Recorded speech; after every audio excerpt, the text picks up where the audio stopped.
교회 교리 가운데 아주 중요한 것 하나가 이신칭의 교리입니다. 믿음으로 말미암아 의롭게 된다 하는 교리입니다. 이 교리에 근거하여서 이제 마틴 루터가 종교 개혁을 일으키게 되죠.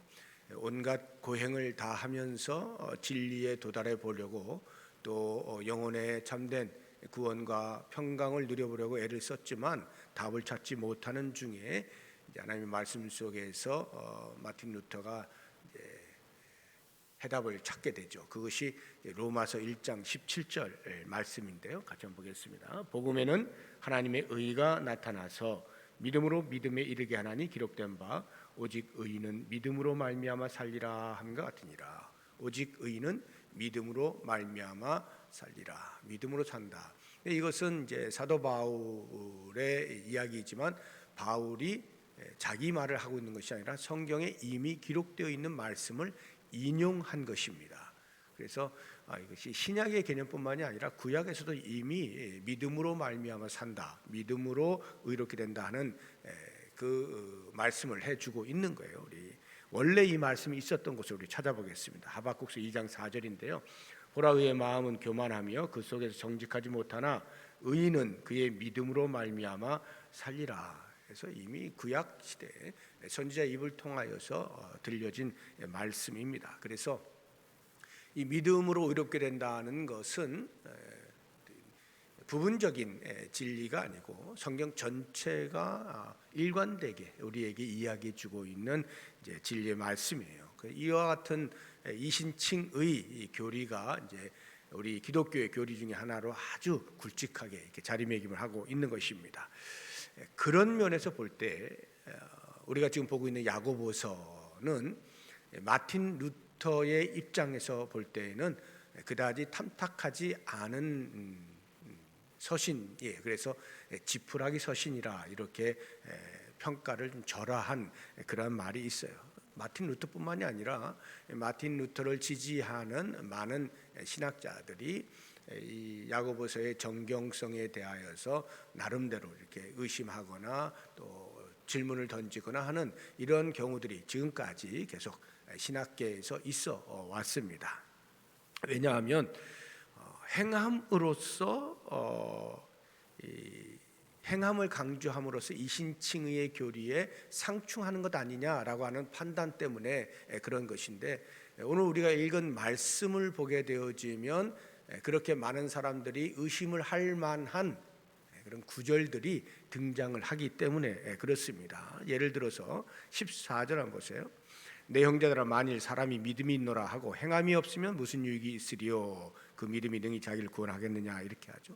17절도 보시면 이와 같이 행함이 없는 믿음은 그 자체가 죽은 것이라. 20절 허탄한 사람의 행함이 없는 믿음이 헛것인 줄을 알고자 하느냐. 26절도 보시게 되면 영혼 없는 몸이 죽은 것 같이 행함이 없는 믿음은 죽은 것이니라 해서 계속하여 반복하여 행함을 강조하고 있는 것을 이제 볼 수가 있어요.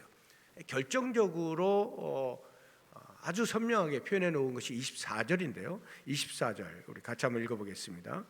이로보건대 사람이 행함으로 의롭다 하심을 받고 믿음으로만은 아니니라. 믿음으로만은 아니니라 이렇게 표현을 해놓는 거예요. 그래서 이 야고보 장로의 주장을 보게 되어지면 아무리 우리가 야고보 장로의 편에 서서 옹호를 해주고 이렇게 하려고 해도 행함이 빠진 오직 의인은 믿음으로 말미암아 산다, 믿음으로만 의롭게 된다라고 하는 말에 동의하기는 어려운 겁니다. 지금 야고보 장로는 어떻게 보면 믿음보다는 행함 쪽에 상당히 무게가 실려 있어요. 아무리 야고보 장로를 이렇게 보호해주기 위하여 말을 해준다 할지라도 믿음 더하기 행함, 믿음의 행함이 더해져야 된다 하는 이러한 주장인 것입니다. 그런데 이런 믿음의 행함을 이야기하고 있는 것은 가톨릭의 구원관이죠. 가톨릭에서 우리의 구원은 믿음으로만이 아니라 선행이 반드시 따라와야 된다 이렇게 이제 가르치고 있는 겁니다. 그런 면에서 우리 개신교는 그렇지 않다는 거예요.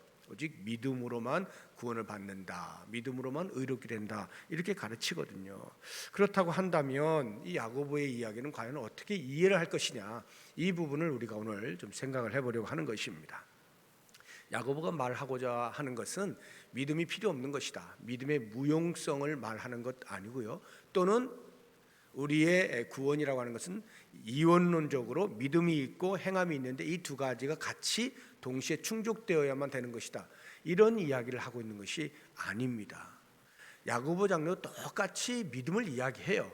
그런데 그 믿음이 우리의 행함으로 증명이 되어야 된다. 우리의 삶 속에서 증명이 되어야 된다. 증명되어지는 믿음이어야 된다. 이것을 강조하고 있는 거예요. 만약에 우리의 삶으로 증명되지 않는 믿음이라면 하고 야고보 장로가 우리에게 이야기하고 있는 것이 두 가지가 있는데, 하나는 죽은 믿음이다, 또 다른 하나는 헛된 믿음이다, 이렇게 가르치고 있는 거예요. 죽은 믿음에 대해서 17절 보시게 되면 이와 같이 행함이 없는 믿음은 그 자체가 죽은 것이라.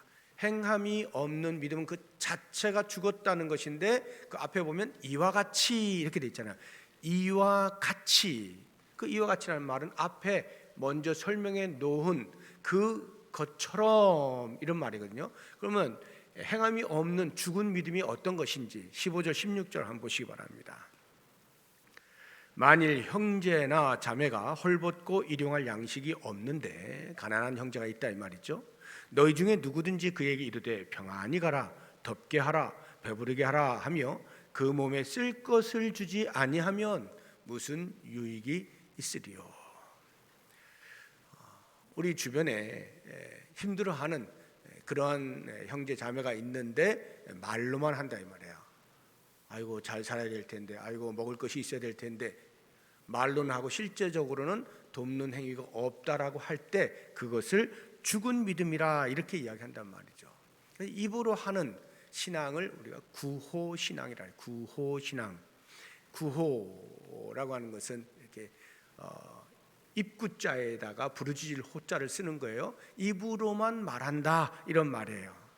우리가 이제 뭐 구호품이다 할 때는 그 입구자에 부르짖을 호자가 아니죠. 구할 구, 건질 구자에 보할 호자예요. 그런 구호품인데 지금 여기서 이야기하고 있는 것은 말로만 하는 것, 구호신앙. 이런 신앙은 예수님께서 결코 동의하지 않으셔요. 오히려 책망을 많이 하시죠. 우리 누가복음 6장 46절 보시게 되면 너희는 나를 불러 주여 주여 하면서도 어찌하여 내가 말하는 것을 행하지 아니하느냐. 행함이 없는 것, 입으로만 하는 것, 이런 것에 대해서 예수님께서 단호하게 책망하시는 모습을 볼 수가 있어요. 이런 믿음을 죽은 믿음이라 야고보 장로가 말하고 있는 거예요. 또 다른 하나가 이제 헛된 믿음이라고 하는 것인데 20절 한번 보시기 바랍니다. 아 헛한한 사람아, 행함이 없는 믿음이 헛것인 줄을 알고자 하느냐. 여기 헛것인 줄, 헛것, 아르고스라고 하는 이 이제 헬라어의 형용사인데요. 쓸모없는, 열매를 맺지 못하는, 또는 죽은, 앞서 이야기한 죽은, 이런 의미를 가지고 있어요. 그러니까 죽은 믿음이다 헛된 믿음이나 다 같은 의미인데 말만 다르게 표현을 해놓은 것이죠. 그러니까 행함이 없는 믿음이 얼마나 무가치한 것이냐 하는 것을 강조하고 있는 것입니다. 그러면서 예를 들어놓은 것이 경탄할 만한 그러한 내용인데요. 19절 한번 보시기 바랍니다. 놀랍게도 내가 하나님은 한 분이신 줄을 믿느냐? 잘하는도다. 귀신들도 믿고 떠느니라. 귀신들도 하나님을 믿고 떤다. 하나님을 안다 이 말이에요. 그리고 떤다 이 말이에요. 그런데 귀신들에게 우리가 믿음이 있다라고 말하지 않죠. 왜 그렇습니까? 왜 귀신들이 이렇게 하나님을 알고 떨고 있는데도 불구하고 믿는다는 말을 하지 않습니까? 그것은 의지적인 요소가 빠져 있기 때문에 그래요. 그러니까 머리로는 하나님이 한 분이신 것을 안단 말이죠. 그리고 가슴으로도 벌벌 떨어요. 그런데 정작 의지적으로는 그래서 하나님을 경배하거나 하나님을 찬양하거나 하지 않는 거예요. 하나님께 주시는 말씀에 대하여 순종하고자 하는 아무런 노력을 하지 않습니다. 의지적으로는 거부한다 이 말이에요. 그래서 이런 믿음을 가리켜서 헛된 믿음이다, 죽은 믿음이다라고 말을 하는 거예요. 이 귀신의 믿음을 아직 귀신이 믿음이 부족하구나 이렇게 말하는 사람 아무도 없죠. 헛된 믿음, 죽은 믿음이다. 그러면 이제 우리의 고민이 이런 것이에요. 우리의 믿음을 볼 때 지금 지정의 이렇게 전 인격적인 믿음의 어떤 표현들이 있는데 거기에서 우리도 역시 마찬가지로 행함에 있어서 완벽하지가 않잖아요. 온전한 믿음을 갖기가 어렵습니다. 그러면 우리도 귀신과 같은 믿음 아닌가? 이런 생각이 드는 거예요. 하나님이 한 분이신 거 알죠, 우리가. 그리고 하나님을 이렇게 우리 가슴으로 하고 경외하고자 하는 그런 것도 있어요. 그런데 의지적으로 보게 되면 우리가 완벽한 순종을 해내지 못한다 이 말이죠. 그러면 이 야고보 장로가 지금 우리를 향해서 겁박을 하고 있는 것인가? 이런 생각이 들 수가 있다 이 말이에요. 실제로 어떻습니까? 야고보 장로가 우리를 겁박하기 위해서 그렇게 이런 말씀을 하실 리는 만무하잖아요. 더 잘 살자, 더 잘 살아야 한다 이렇게 독려하기 위해서 이 말을 하고 있는 것 아니겠습니까? 그러면 우리가 귀신의 믿음과 귀신이 믿는다라고 하는 이것과 우리의 믿음의 차이가 뭐예요? 별반 다르지 않은데 의지적인 면에서 보게 되어지면 귀신은 의도적으로 하나님을 경외하거나 찬송하거나 경배하지 않아요. 의도적으로 하나님의 말씀에 대하여 순종하지 않습니다. 일부러 거부하는 거예요. 그런데 우리는 그렇지는 않죠. 우리는 하고자 하는 거예요. 그런데 육신이 연약할 때에 때때로 순종하지 못하는 모습이 드러나는 것이지 우리가 근본적으로 하나님의 말씀에 대해 거부하고자 하는 마음을 갖고 있지는 않습니다. 열심히 우리는 살려고 하는 거예요. 순종하고자 하고 그리고 순종하는 그런 일들이 있어요. 그러다가 때때로 그러지 못할 때가 있는 거죠. 우리는 지정의 전체 전인격적으로 하나님을 믿는 행위를 하는데 가끔씩 부족함이 나타나는 거예요. 그러니까 귀신의 믿음하고는 전혀 다른 것이다 하는 것을 알 필요가 있습니다. 그렇다고 한다면 이 야고보가 왜 지금 이와 같은 이야기를 자꾸 이렇게 강조하는가요? 행함에 대한 이야기를 강조하는 이유가 뭐냐 하면 그 당시 공동체 안에 이 이신칭의 교리에 대한 오해로 인하여서 믿으면 구원받고 믿으면 의롭게 되어지는 거야, 그것으로 끝이야 하고 자신들의 삶에 대하여 돌아보지 아니하고 자기들 마음대로 살고자 하는 그러한 헛된 교훈들이 돌고 있었던 거예요. 그리고 성도들이 그 교훈들에 의하여 영향을 받고 삶에 대하여 아무렇게나 살고자 하는 관심을 갖지 않는 이러한 일들이 일어났기 때문에 야고보 장로가 그것에 대하여 경고하는 차원에서 말을 하고 있었던 거예요. 저는 우리나라에 이제 기독교가 들어와서 일제 강점기를 지나고 또 그 6.25 전쟁을 지나고 이렇게 하면서 정말 강력한 위로 하나님을 바라보면서 재림신앙으로 똘똘 뭉쳐가지고 이렇게 신앙을 지켜냈던 우리의 1세대 선배님들의 그러한 모습들, 그것이 이제 지나면서 이제 막 이렇게 이제 개발도상 국가에서 앞으로 나아가는 그런 것과 발맞추어서 우리나라에 번영신학이 들어옵니다. 이 번영신학의 이제 핵심 주체가 여의도 순복음교회였어요. 그 당시에 여의도 순복음교회였습니다. 그래서 오중복음, 삼중축복 들어보셨죠? 이런 것들을 통해서 이 번영신학의 그 영향을 많이 받게 되어지면서 이것과 너무나 잘 맞아떨어지는 거예요. 삶에는 그다지 관심이 없어요. 그리고 오직 믿어서 구원받는 그 기쁨과 감격과 이런 것으로 해서 특별히 삼중축복이라고 하는 거, 영혼이 잘 되는 것, 네가 강건해지고 범사에 잘 되고 강건해지는, 이렇게 해서 영혼의 축복을 받는 것과 범사가 잘 된다는 게 이제 재물의 축복인데요. 재물의 축복과 강건해진다는 것은 이 몸의 육체 건강의 축복, 이런 것들을 이제 받는다라고 하면서 삶에 대한 이야기가 없었던 거예요. 전부 다 교회 안에 몰려들어가지고 오직 하나님 주신 축복을 받는 것에 집중을 하였던 시절이 있었습니다. 60년대 70년대가 그때예요. 이것이 순복음 개통에서 그냥 머물러 있었던 것이 아니라 한국교회 전반에 다 영향을 미친 겁니다. 장로교조차도 다 거기에 영향을 받아가지고 강단에서도 그와 같은 메시지들이 많이 선포가 되어지고요. 물론 어렵고 힘든 삶을 살고 있던 그 당시의 사회적 환경 속에서 볼 때 정말 그것이 복음처럼 들렸을는지 모릅니다. 큰 위로가 되고 격려가 되었겠죠. 우리도 잘 살 수 있다, 하나님이 축복하신다, 이렇게 해서 나아가긴 했습니다만 그 결과 삶에 대해서는 너무나 무책임한, 오늘날 그와 같은 결과의 책임을 우리 스스로가 지금 떠안아서 사회적으로 지탄을 받고 있는 상황에 이르게 된 것이죠. 삶으로 증명하지 못하는 우리의 믿음이었다 이 말이에요. 그래서 야고보 장로는 그 당시에 그와 같은 우를 범하기 쉬운 상황 가운데에서 강력한 이야기를 하면서 두 인물을 예로 들어요. 그 중에 한 사람이 아브라함이고 또 한 사람이 라합이에요. 이 아브라함과 라합 두 사람을 예로 들어서 믿음 삶으로 증명하는 믿음이 이런 것이다라는 것을 이야기하고 있는 이 두 사람은 사실상 너무나 상반된 사람입니다. 아브라함은 하나님이 선택한 사람이죠. 유대인이에요. 라합은 이방인입니다. 아브라함은 남자고 라합은 여자예요. 아브라함은 족장인데요, 라합은 기생이에요. 그러니까 그 당시에 사회적 그 관점으로 볼 때에 아브라함하고 라합은요 너무나 다른 사람이에요. 그런데 왜 야고보 장로가 두 사람을 예로 들느냐?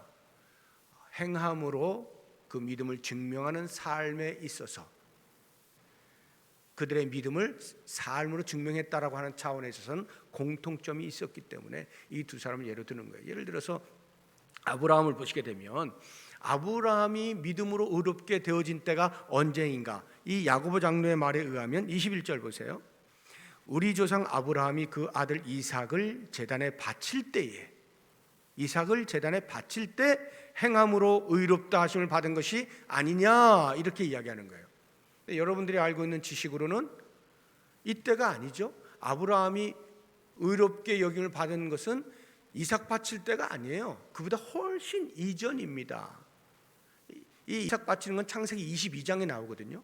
근데 아브라함이 의롭게 여김을 받은 때는 창세기 15장에 나옵니다. 15장 보겠습니다. 6절인데요.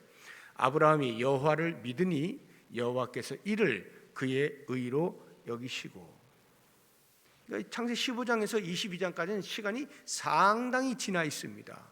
그런데 야고보 장로는 왜 22장에 있는 그 아브라함의 이삭 바치는 사건을 통해서 믿음으로 의롭게 여겨졌다는 말을 하고 있을까? 15장에 나타난 그 이야기를 야고보 장로는 몰랐을까? 아니죠. 모를 리가 만무하죠. 다 잘 알고 있고요. 아브라함의 역사 자체를 꿰고 있는 사람이죠. 우리도 알고 있는데 그의 조상이라고 하는 아브라함에 대하여 후손들이 모를 리가 만무하죠. 그렇다고 한다면 왜 야고보 장로는 이 22장에 나타나는 아브라함의 행위를 의롭다고 여김 받은 때라고 이야기를 하고 있느냐? 이 부분은 이제 우리가 이해하기 위해서 아브라함의 여정을 볼 필요가 있어요. 신앙의 여정이 쭉 있죠. 이제 75세에 그 하란에서 가나안 땅으로 들어오게 되잖아요. 그때로부터 해서 이 이삭을 바치는 사건까지 일어난 일련의 과정도 쭉 보시게 되면 창세기 17장이 어떤 기점이 됩니다. 우리 17장 1절을 한번 보겠습니다. 아브라함이 99세 때에 그러니까 이삭을 낳을 것이다라고 하는 그 말씀을 들었던 때예요. 여호와께서 아브라함에 나타나서 그에게 이르시되 나는 전능한 하나님이라 너는 내 앞에서 행하여 완전하라, 이렇게 말씀하셔요. 그리고는 이제 내년에 아이를 낳을 것이다, 이렇게 이제 말씀을 해주시거든요. 여기 보게 되면 나는 전능한 하나님이라 내 앞에서 행하여 완전하라라고 하는 말씀을 하시는 이유가 뭐냐 하면 창세기 15장 6절 우리가 아까 본 것처럼 그 여호와를 믿으니 그 믿음을 의로 여겼다라고 할 때 여호와의 무엇을 믿었느냐 하는 것이 4절에 나옵니다. 우리 15장 4절 한번 보겠습니다. 여호와의 말씀이 그에게 임하여 이르시되 그 사람이 내 상속자가 아니라 내 몸에서 날 자가 내 상속자가 되리라 하시고 해서 이 사라의 몸에서 아이가 나오게 될 것, 그리고 그 아이가 이제 상속자가 된다라고 하는 것을 말씀해 주시는 거예요. 그 전까지 아브라함은 이미 태가 끊겼기 때문에 자기 집에서 살고 있던 종 엘리에셀을 어떻게 양자로 들여서 해볼까 이런 생각을 하고 있었거든요. 근데 그게 아니고 이렇게 이야기하는 거예요. 사라의 몸을 통해서 그 말씀을 하셨을 때에 아브라함이 그것을 믿었다 이 말이에요. 그러니까 그 믿음을 하나님이 귀히 여기시고 의롭게 여겨주셨다 이 이야기거든요. 그런데 그 후에 얼마 지나지 않아서 사라에게 아무런 반응이 없다 보니까 사라와 아브라함이 의논 끝에 사라의 여종이었던 하갈을 첩으로 들여보내서 하갈을 통하여서 씨를 얻고자 이렇게 해서 낳은 것이 이스마엘이에요. 그러니까 이스마엘을 86세에 낳거든요.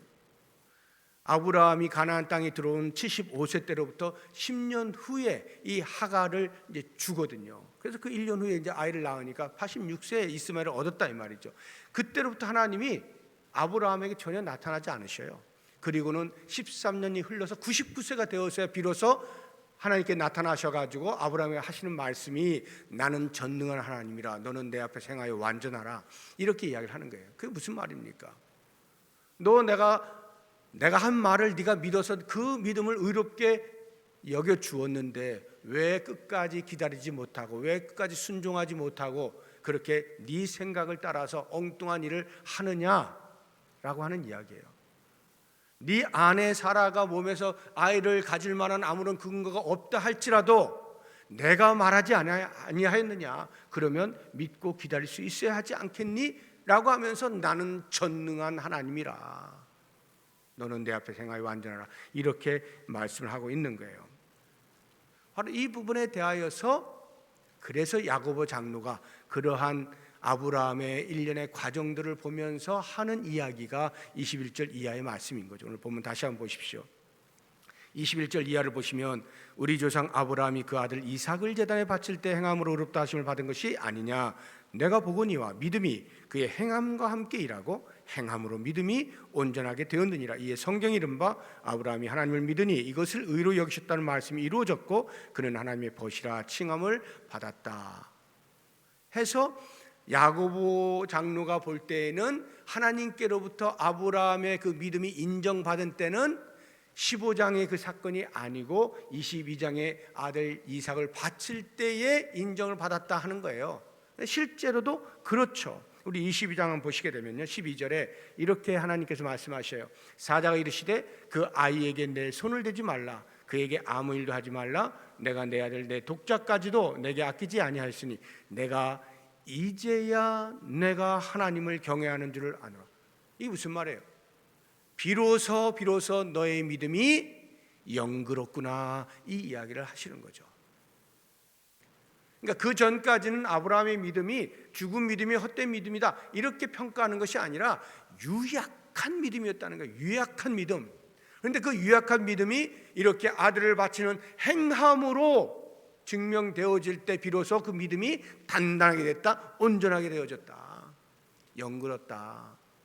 그래, 그게 바로 믿음이야. 이렇게 말씀을 하고 있는 것입니다. 예수님께서도 철저하게 아브라함이 이렇게 아들 이삭을 바치는 그때 비로소 하나님께서는 그래 너는 내 벗이야 내 친구야 라고 인정을 해주시는 것처럼 예수님이 똑같은 말씀을 하셔요. 우리 요한복음 15장 14절 보시면 너희는 내가 명하는 대로 행하면 곧 나의 친구라. 예수님께 제자들을 향해서 너희들은 내 친구야 라고 할 때 그냥 친구 삼지 않아요. 내가 말하는 것을 행하면,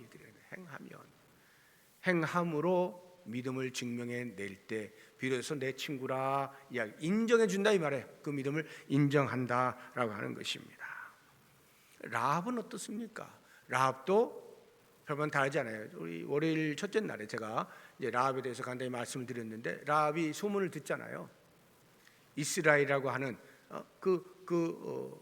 족속들이 그들이 믿는 여호와를 통해서 가나안 땅으로 들어온다는 말을 듣게 되어졌고, 그 일을 통해서 이 홍해를 건넌다든지 아니면 광야에서의 모든 삶들, 또는 아모리 족속의 그 왕들을 쳐부순 일들, 이런 일들을 쭉 소문을 다 듣는단 말이죠.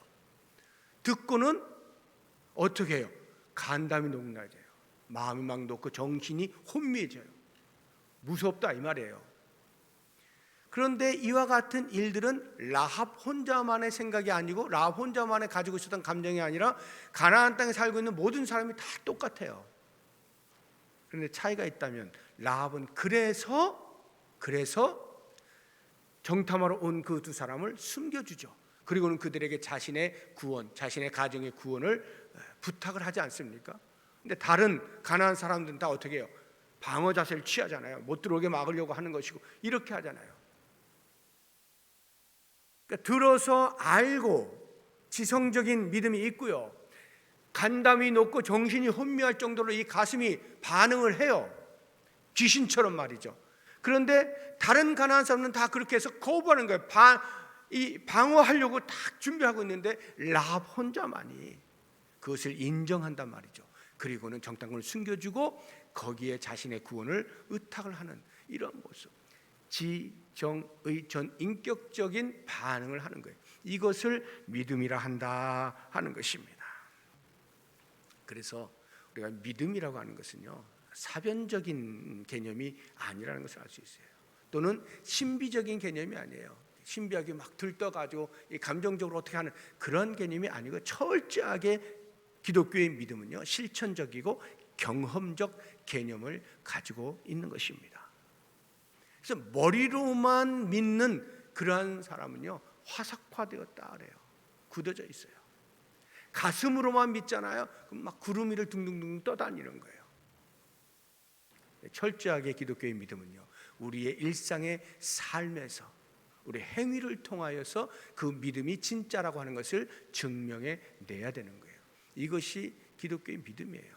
우리의 믿음을 돌아볼 때 내 믿음이 어느 정도 되느냐라고 하는 것, 성경을 얼마나 많이 아느냐라고 하는 것도 보아야 할 것이고, 그래서 그것을 내 가슴으로 받아들이는 것도 보아야 하겠지만, 무엇보다 선명하게 우리가 보아야 할 기준은요, 내 삶에서 알고 느끼고 있는 것을 표현해내기 위하여, 구현하기 위하여 애쓰고 있는가, 이 부분을 보아야 되는 거예요. 우리의 믿음을 증명하는 삶이 필요하다는 것 꼭 기억하시면서 2023년 올 한 해는 우리의 일상의 삶 가운데에서 믿는 사람, 그것을 분명하게 모든 사람에게 인정받고, 내 자신도 그렇구나, 내가 지금 하나님을 믿고 있구나, 하나님께서도 그래 네가 좀 잘하고 있다, 이렇게 칭찬을 받고 인정을 받을 수 있는 믿음의 삶을 살아갈 수 있기를 주의 이름으로 부탁드립니다. 기도하겠습니다.